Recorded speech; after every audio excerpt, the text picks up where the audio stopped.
So if you're into bike fishing and want to upgrade your bike dongle game with something that probably no one else has, you're going to want to check out this review. We're going to take a look at the Tacky tube fly patch. So stay tuned. Welcome back, Pathless Peddlers, and if you're new to the channel, if you're into things like bike touring, bike packing, and bike fishing, then definitely subscribe. This channel is for you. So recently I wanted to mix things up with what I take with me on bike fishing trips. So I picked up one of these Tacky tube fly patches. As you can see, the design is really unique. It's cylindrical, it uses silicone inserts instead of your traditional foam, and it kind of looks like a tanning bed for your flies. At least that's what everyone has told me so far. So why would you use this, and is it worth the money? Well, let's jump into the review.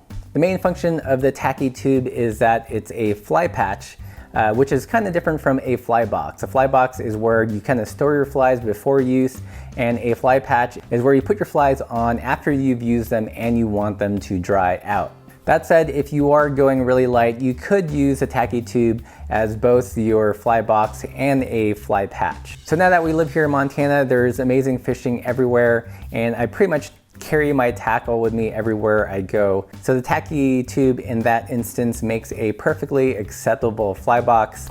I put about a dozen flies in there, mostly dry flies, a couple of nymphs, and it'll carry enough flies for a half-day outing or a morning bike fishing session. One of the big differences between the Tacky tube and a foam patch is that it uses silicone.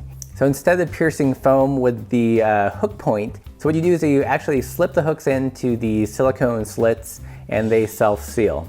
Wow, that's a lot of S's. The Tacky tube also has two really strong magnets. So let's say you're in the heat of the moment and you're changing flies and don't have time to put it in the silicone insert. You can merely drop it in.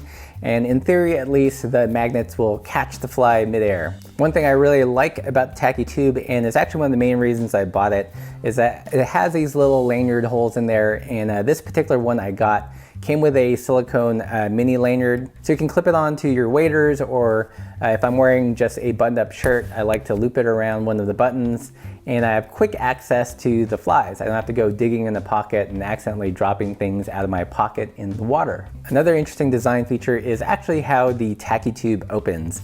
It's got a hinge on one side and a magnetic closure on the other. So there's no latch to break. So it really just takes a little bit of effort to open it up and close it. So what do I think about it so far? Well, my first big like is that I really like the innovative design, and I love how quick it is to access my flies. By having it clipped onto, let's say, a button on a shirt, all I have to do is open it up and pull out a fly. There's no more rummaging through pockets in my waders or in a jacket just to do a quick fly change. Second thing I like is actually how well it holds on to flies. The silicone slits that kind of wrap themselves around the hook point actually hold them fairly well. I put in a dozen flies and kind of tried my best to shake them out, and so far the silicone's holding them in fairly tight, and I haven't lost any flies yet. Another like I have is that because of the tube-shaped design, it does protect the flies from falling out when you're bushwhacking, or let's say you toss this in the bag, the flies won't get caught onto things. So that's it for the likes so far. Let's talk about some of the dislikes. And the first one is kind of the size, actually. It's kind of hard to tell just by looking at online, but it is a fairly small item. I knew when I bought this it would just be kind of like a half day or quarter day fly box. But where the size is kind of problematic is just getting the flies in and out there, especially if you've got kind of stubby fingers, or if you're working with larger flies, say chubby Chernobyls. It just gets a little cramped when you're working the flies in and out, especially in the center. That said, I am getting used to it. There is kind of a technique to holding it, and with my stubby fingers getting to the flies and putting them in and out. But that is one thing to consider. If you're kind of ham-fisted or don't have good dexterity with your fingers, then the Tacky tube could be a point of frustration. And actually, that's the only dislike so far. I like the design. I love how it holds the flies tightly. It seems like it's gonna hold up. And I love the convenience of having the flies just hanging off my shirt at all times. So for those of you that are fly fishermen out there, have you guys used the Tacky tube yourself?